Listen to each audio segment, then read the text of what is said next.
પણ દેવની પાસે આશીર્વાદ લેવા હોય ને અને દેવની પાસે સારું કરાવવું હોય ને તો પહેલા શરૂઆત કરજો સાસુ સસરાથી, અને દીકરી હોય ને તો મા બાપ થી, દીકરા હોય તો મા બાપ રાજી તો દુનિયાની દરેક માતાઓ રાજી. મા બાપ ના આશીર્વાદ મળી જાય ને તો ગમે તે માતા, અરે એ પેઢીની માતા હોય, તમારી ઘરની માતા હોય, મા બાપ રાજી હોય ને અને મા બાપ નો હિસાબ બરાબર હશે ને તો તમારો ગુરુદેવ પેઢીની માતા તમને આશીર્વાદ આપશે, તમારા કામ કરશે. તમારી માં કામ કરે, તમારા તપા તમારી માં કરે, તમને દુઃખ ના પડવા દે તમારી માં. પણ ક્યારે ઈ માને તો પગે હવું લાગે, ઈ માં પાસેથી મેળવવાનું હોય ઈ તો હવું પગે લાગે. પણ મોટા મોટી મિલકત માં જ. આ માં જીવતી માં, અને જીવતી માને પગે લાગો અને જીવતી માના કીધું કરો, જીવતી માં કે એમ કરો તો તમને તમારી માં, તમારો ગુરુદેવ પેઢીની માતા, 84 ખાતાની માતાઓ આશીર્વાદ આલે, તમારું સારું બનાવે. મિત્ર આજે ના મળે ને કાલે ના મળે. જીવતી માં, જીવતા બાપ ને પગે લાગજો.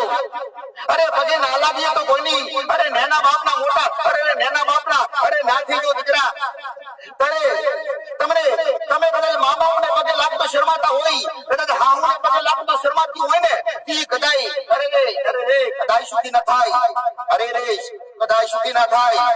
કદાચ હાહુ કદાચ હાહુ ધબરી હોય, હાહુ બોલકડી હોય, હાહુ હડારી હોય, પણ મુળે તમારી સાસુ કહેવાય મારા જોસડી ના ખાઓ.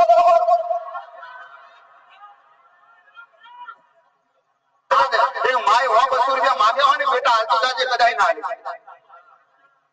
હાઉ ને કીધે 200 રૂપિયા હાલીએ મારે જાવું, મારા કૃષ્ણ ભગવાને, અરે મારા લાલાને, અરે રે કોઈ ભક્તિ કરતા હોય ને એ જગ્યાએ પ્રસાદ કરવો, એટલે વહુ ના હાલે, મારી જોડે નથી, કોઈ પણ નથી.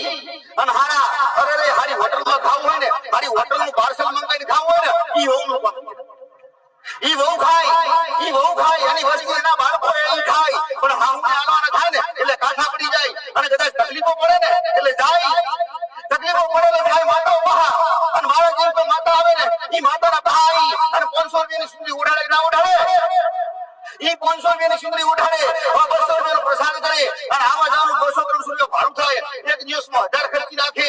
પણ 200 રૂપિયા ઘરની માને, જેને જનેતા, જેને જન્મ આલ્યો હોય ને એને ના.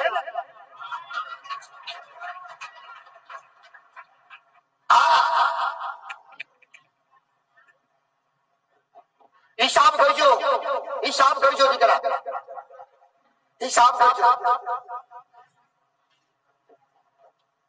આવા હિસાબ રાખજો.